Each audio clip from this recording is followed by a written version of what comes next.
안녕하십니까? 새벽성서학교 형제자매 여러분, 우리 새벽성서학교 소망반에 오신 여러분들을 진심으로 환영합니다. 우리는 지난 시간에 다니엘서 연구의 중요성과 목적에 대한 이야기를 함께 나누었습니다. 왜 이 마지막 시대를 살아가는 우리가 2600년 전에 기록된 그 오래된 책, 그 오래된 과거의 예언서를 공부해야 하는가? 그 연구를 통하여 우리는 하나님께서 이 세상 역사를 운행하시며 하나님께서 이 세상을 어떻게 움직이시는지를 분명히 깨닫고 올바른 구속사적 역사관을 갖는 것이 그 연구의 목적이라고 우리는 함께 살펴보았습니다. 자, 그러면 오늘은 다니엘서 1장을 함께 펼치시면서 다니엘서 연구의 본격적인 문을 열도록 하겠습니다. 오늘은 여러분 가지신 교재 356페이지부터 함께 시작해 보도록 하겠습니다. 바벨론 제국의 침략, 대제국의 전도의 문을 여시는 하나님이라는 제목입니다. 다니엘서 1장 1절은 다음과 같은 역사적인 사건으로 시작되고 있습니다. 유다 왕 여호야김이 다스린 지 3년이 되는 해에 바벨론 왕 느부갓네살이 예루살렘에 이르러 성을 에워쌌더니, 바벨론 왕 느부갓네살이 남방 유다를 공격하여 예루살렘 성을 포위하는 장면으로 다니엘서 1장의 사건은 시작됩니다.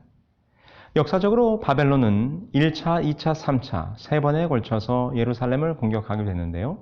오늘 기록된 다니엘서 1장 1절은 기원전 605년에 있었던 제1차 침공의 사건을 말해주고 있는 것입니다. 이때 바로 이 다니엘서의 주인공인 다니엘과 그의 세 친구들이 볼모로 잡혀가게 되지요. 2차 침공은 기원전 597년 반역한 여호야긴과 에스겔 선지자 등 그리고 1만 명의 포로를 바벨론으로 잡아가는 사건이 바로 제2차 침공이고요. 제3차 침공은 기원전 586년경 눈먼 시드기야 왕과 수많은 포로들을 잡아가고 예루살렘 성전과 성벽을 완전히 파괴하는 그런 사건으로 바로 3차 침공이 이어지게 되는 것입니다. 오늘 우리가 함께 공부를 시작하게 되는 다니엘서 1장은 바로 그 1차 침공의 사건을 역사적 배경으로 하고 있어요. 오늘 우리는 다니엘서 1장에 기록된 사건을 통해서 하나님께서 어떻게 사단의 공격을 하나님이 택하신 4명의 젊은이들을 통하여 막아내시는가, 그 이야기를 함께 보려고 하는데, 그렇다면 사단은 지금 무엇을 공격하고 있습니까?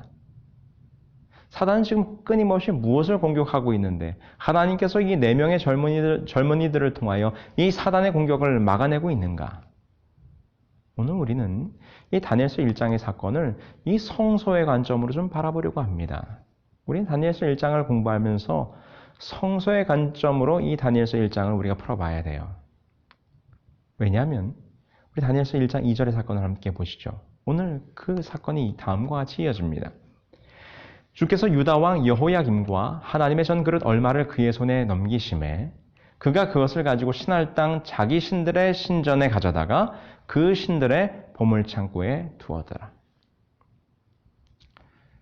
느부갓네살 왕이 예루살렘을 공격하는데 지금 다니엘서 1장 2절에 보니까 어디를 공격하고 있습니까? 그렇습니다. 예루살렘 성소를 공격하여 하나님의 성소 가운데 있던 기명들을 훔쳐다가 그것을 약탈하여다가 신할 땅 자기들의 신들이 놓여져 있는 그 신전에다가 그 물건을 갖다 놓고 있는 모습을 보게 되는 것입니다. 여러분, 사단은 늘 끊임없이 하나님의 성소를 공격해 왔어요.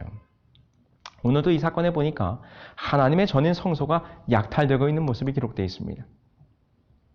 이 고대 국가들의 전쟁은 인간과 인간 사이의 전쟁이라고 생각지 아니하고 각 민족이 서로 믿고 있는 신들과 신들의 전쟁이라고 생각을 했습니다. 고대 사람들은 그렇게 생각을 했다는 것이죠.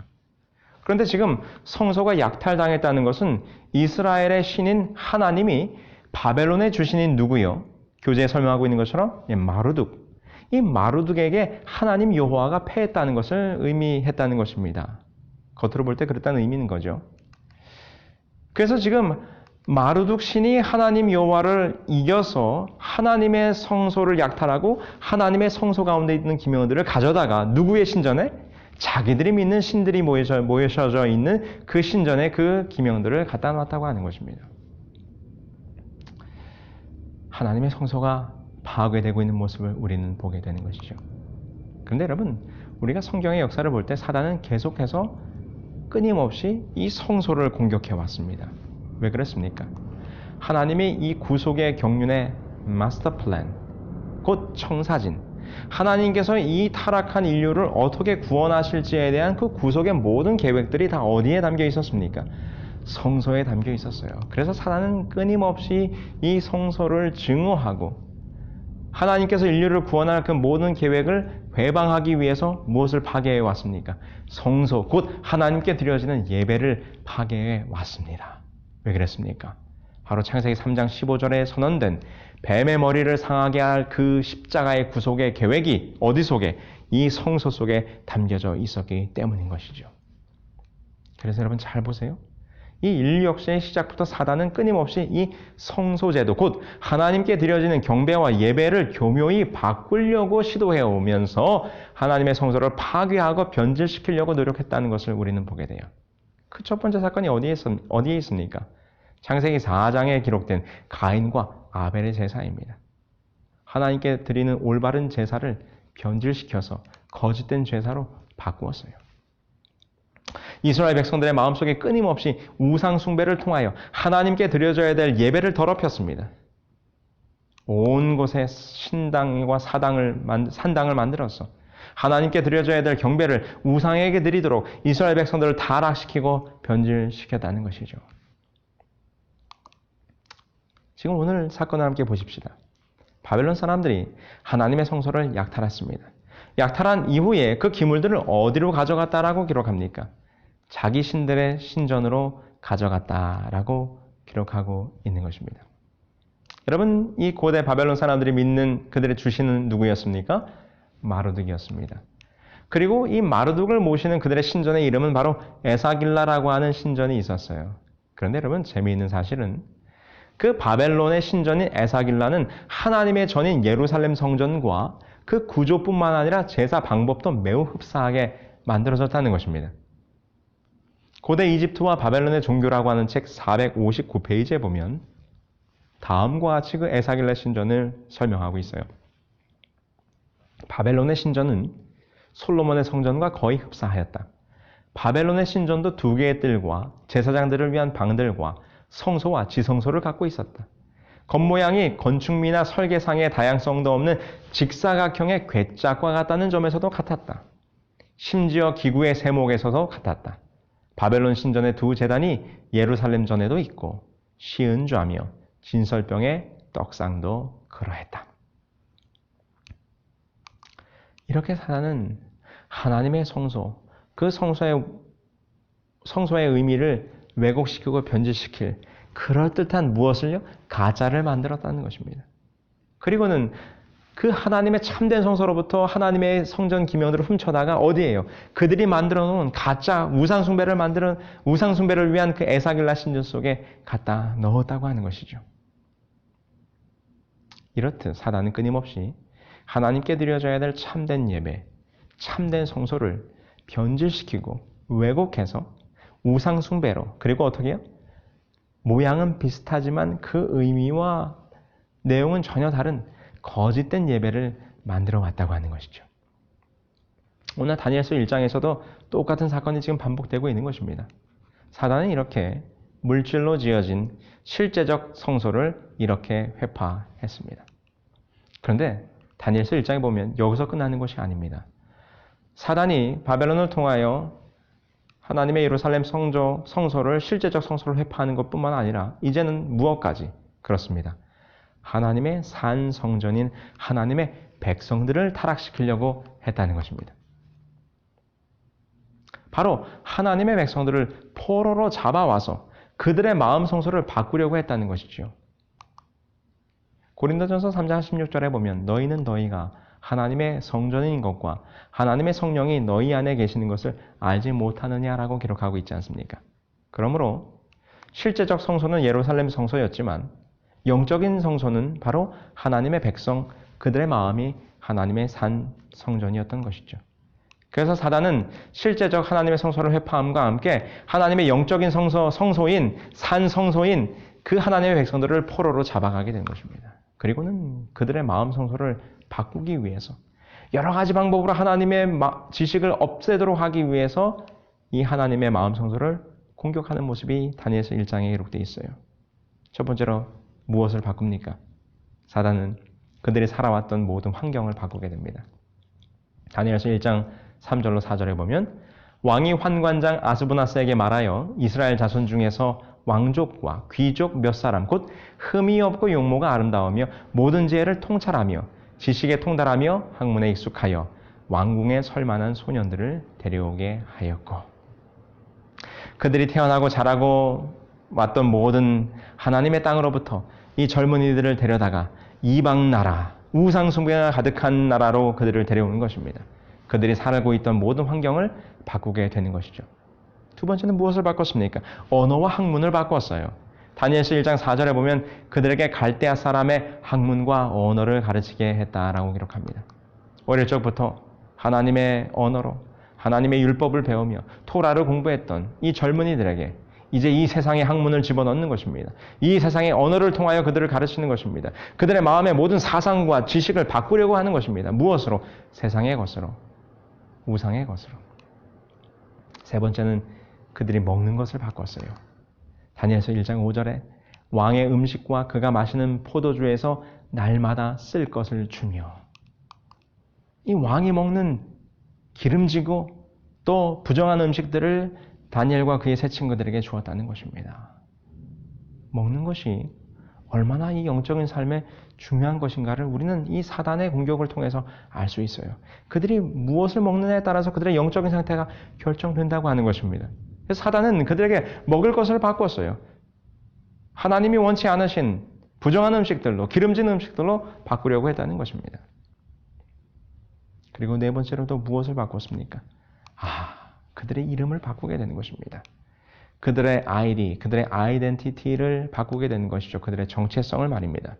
다니엘서 1장 7절에 기록하기를 그들의 이름을 고쳐 다니엘은 벨드사살이라 하고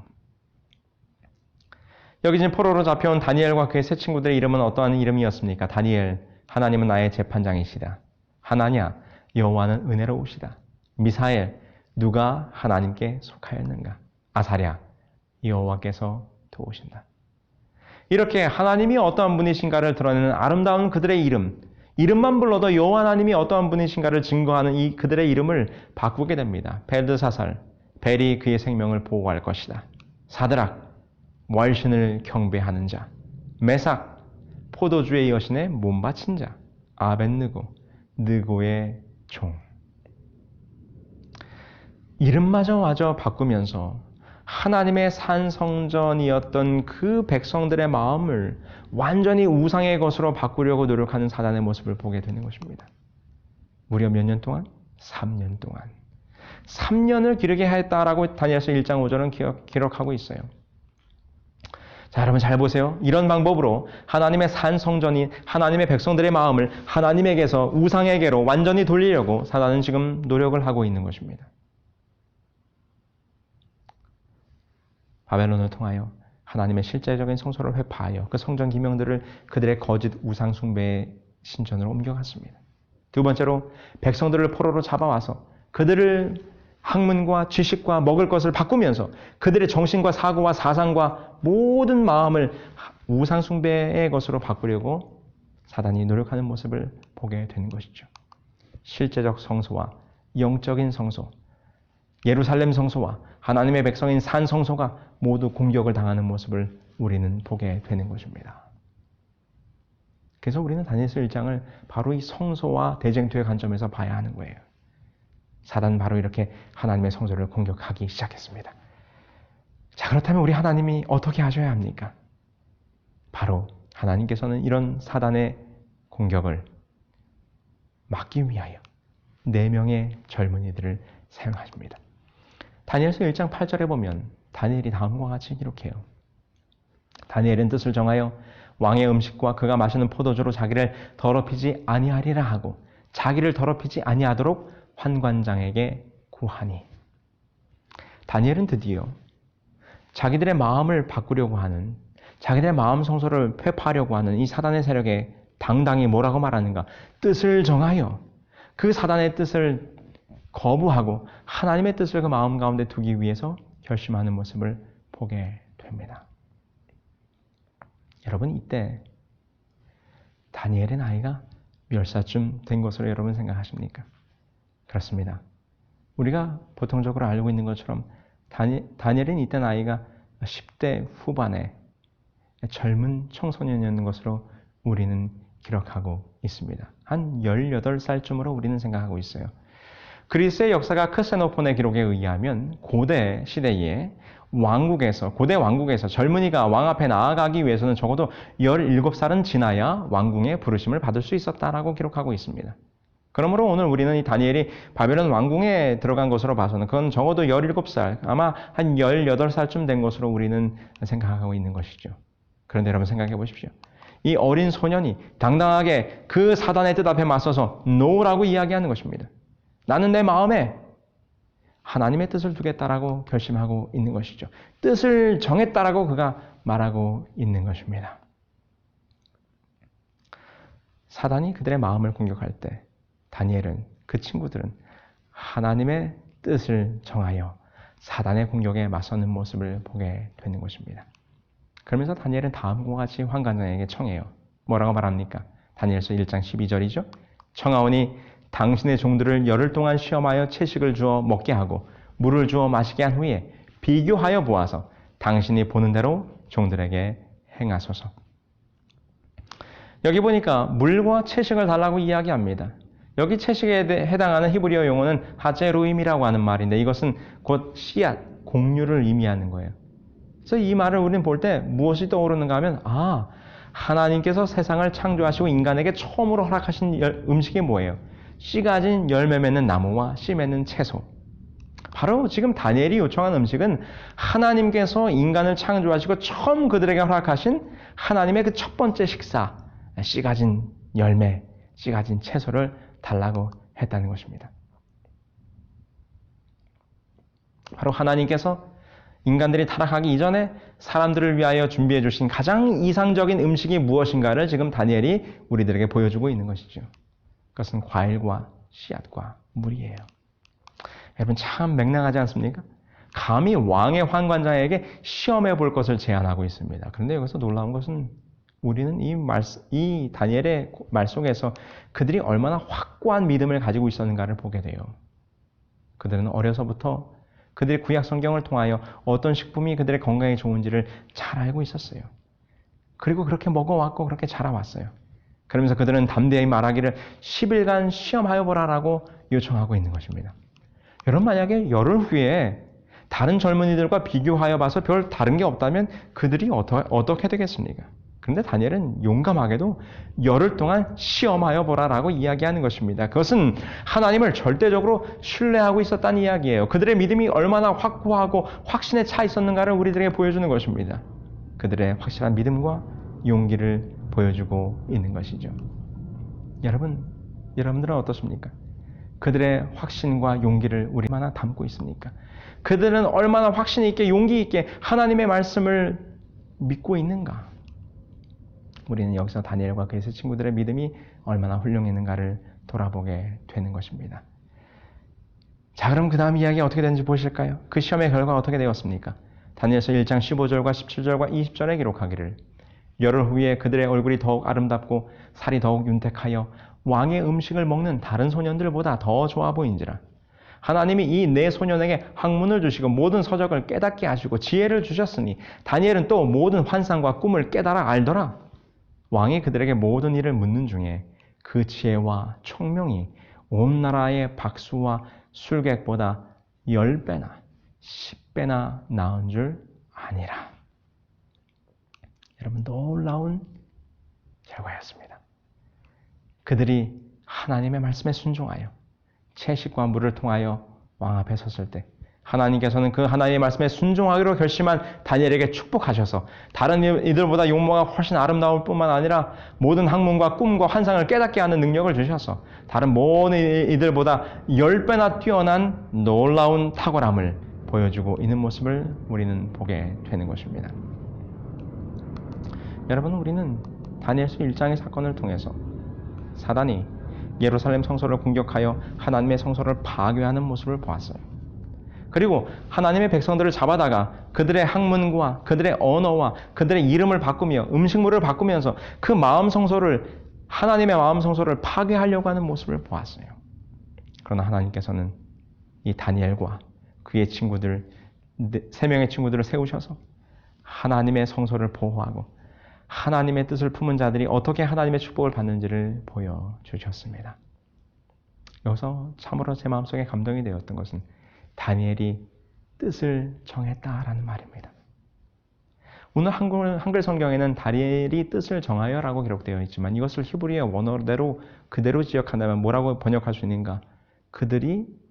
다니엘이 그 마음 가운데, 마음속에 두었다라고 설명할 수 있어요. 무엇을? 왕의 진미로 자신들의 몸을 더럽히지 않을 하나님의 뜻을 그들의 마음 가운데 두었다. 그들의 마음속에 두었다라고 기록하고 있다는 것입니다. 저는 이 말씀이 더 마음에 와닿았어요. 왜요? 우리들의 마음이 무엇이었습니까? 하나님의 성소라고 말하지 않았습니까? 오늘 우리들의 마음 성소에 무엇을 두고 계십니까? 여러분들의 마음속에 누구를 모시고 계십니까? 우리들의 마음속에 과연 우리는 무엇을 두어야 하는가? 다니엘은 오늘 우리들의 마음 성소에 하나님의 뜻을 두어야 된다고 말해주고 있는 것입니다. 오늘 우리들의 마음 성소에 오직 하나님만을 모셔야 된다라고 오늘 우리에게 말해주고 있는 것입니다. 여러분, 오늘 우리에게도 끊임없는 사단의 유혹과 이 세속의 물결들이 우리들의 마음 성소를 무너뜨리기 위해서 얼마나 많은 것을 유혹하고 공격하고 있습니까? 세상에 볼 것들, 먹을 것들, 인조해야 할 것들이 얼마나 많이 있습니까? 사단이 이 모든 것들을 통하여 우리들의 마음 성소를 공격하고 있어요. 우리들의 마음을 변질시키려고 하고 있어요. 그때 오늘 우리는 이 마음 성소에 무엇을 두어야 하는가? 다니엘처럼 하나님의 뜻을 두어야 합니다. 하나님의 뜻을 우리 마음 가운데 모셔야 합니다. 오직 여호와 하나님만을 우리들의 마음속에 모셔야 합니다. 그럴 때 오늘 우리는 다니엘서 1장에 기록한 것처럼 하나님의 놀라운 축복을 받아 그 이방 나라에서 하나님의 말씀대로 살아갈 때 얼마나 놀라운 축복을 받는가를 몸소 보여주었던 다니엘과 그 세 친구들의 놀라운 경험을 오늘 우리도 하게 될 것입니다. 우리 사랑하는 새벽 성서학교 형제 자매 여러분, 오늘 이 하루를 살아가실 때 여러분들의 마음속에 이 다니엘의 교훈이 기억나게 되시기를 간절히 바랍니다.